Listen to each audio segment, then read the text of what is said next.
Alright, hello everyone, it's Happy, and today we're going to be talking about the E100 and why it's going to be the best tier 10 heavy for pretty much newer players.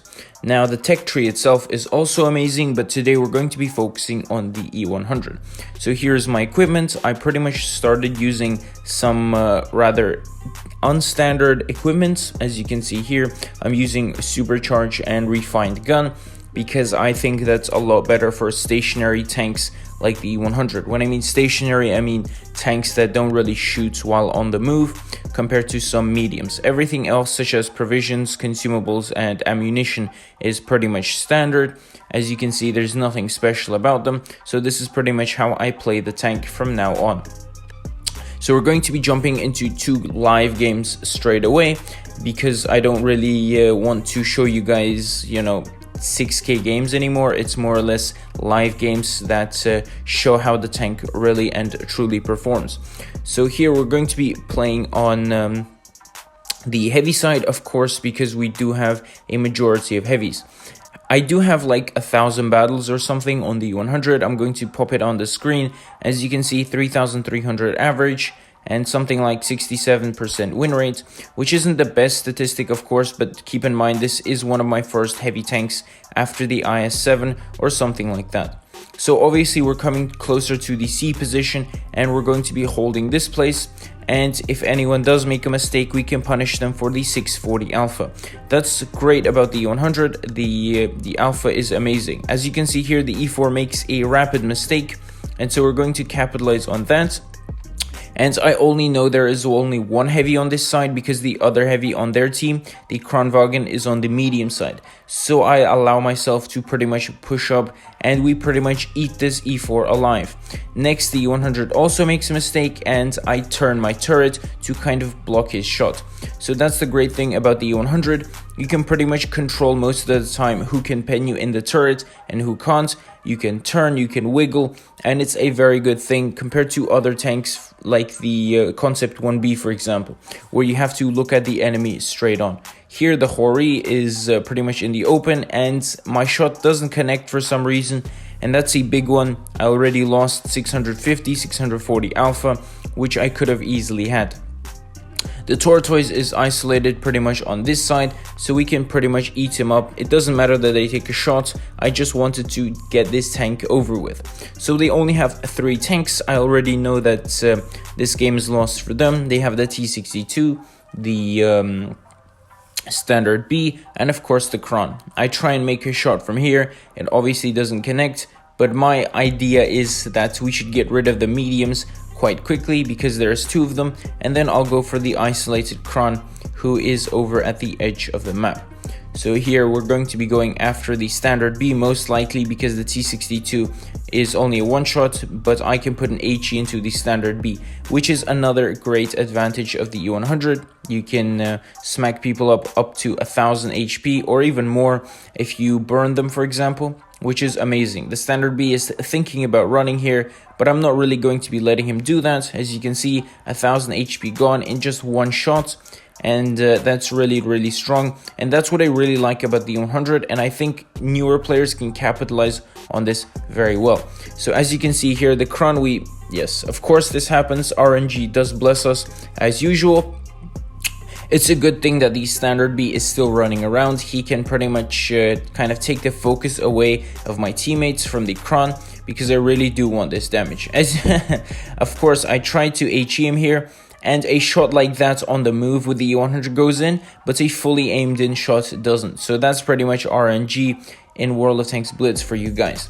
So I'm pretty much alone against the Kron here, at least for the time being. So I should be getting in 1 or 2 shots very easily. Yes, I love this game so much. Maybe it's my fault for not really kind of aiming in fully, but I was close enough, so I really thought the shot would go in. So here I'm going to be giving him at least 1 shot, and I'm dead. So yeah, I think we gave around 4,000 average for the first game, which is decent, which is a okay-ish result. And we're pretty much going to be jumping into the next game straight away. After this Kron dies any second, boom, he's dead, and it's a victory. By the way, the developers are bringing in a new animation for the victory. so it's going to show the tank. Anyway, here we have 4k average, not average, sorry, 4k damage for the first game, and we're going to be jumping straight into the next game. It was a win. Let's go to the next game, and it's Alpenstadt, of course, and again we have majority heavies, which is also a very good thing. So as you can see here, they have 3 TDs and 3 heavies and 1 medium. So obviously I'm going to be going towards the city, and I really hope that the TDs are going to support me either close range or from far away, and through that we're going to know how far we can push into the city. So here I really see that I'm the only one going down to the middle of the city, and so I'm going to be playing more passive. The object 268 is stationed near the spawn, so this is going to be the area where I'm going to be playing. As you can see, 268 is close to the spawn, which means that I can't push up further. We see a cron and we exchange shots, and again, this is the great thing about the E100. If you're exchanging shots with mediums or other heavies, it's always an advantage for you, because you're going to be having 3k HP while they have less than 2.5 or around 2.5, which means that the alpha trade is always going to be in your side or in your favor.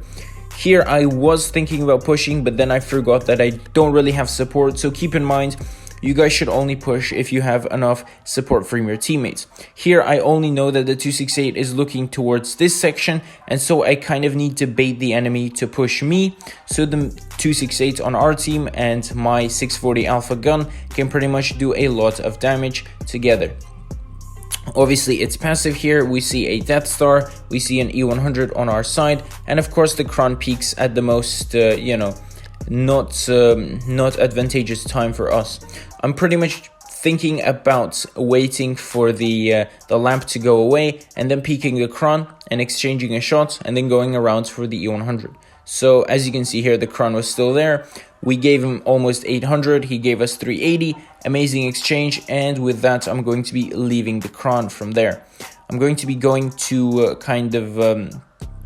harass this E100 because he has been kind of shooting our TDs from there. So I'm going to be pushing the E100 here.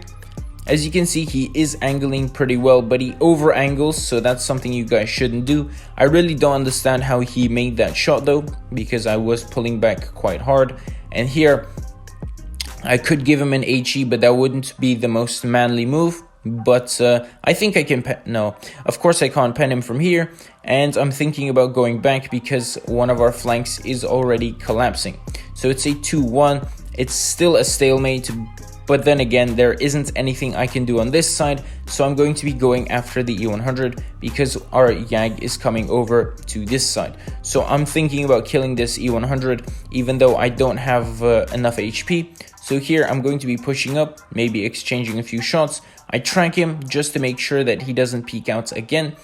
He does repair in time, but for some reason he's not peeking me, so that's great. I get a pretty much free shot on the E100, and this time I'm not going to take chances. I'm going to HE him. As you can see there, he only has 500 and he already shot the YAG, so that means he's on a reload and I'm free to pick up the kill. So this E100 was very easy to deal with. Don't play the E100 like this guy, play like me.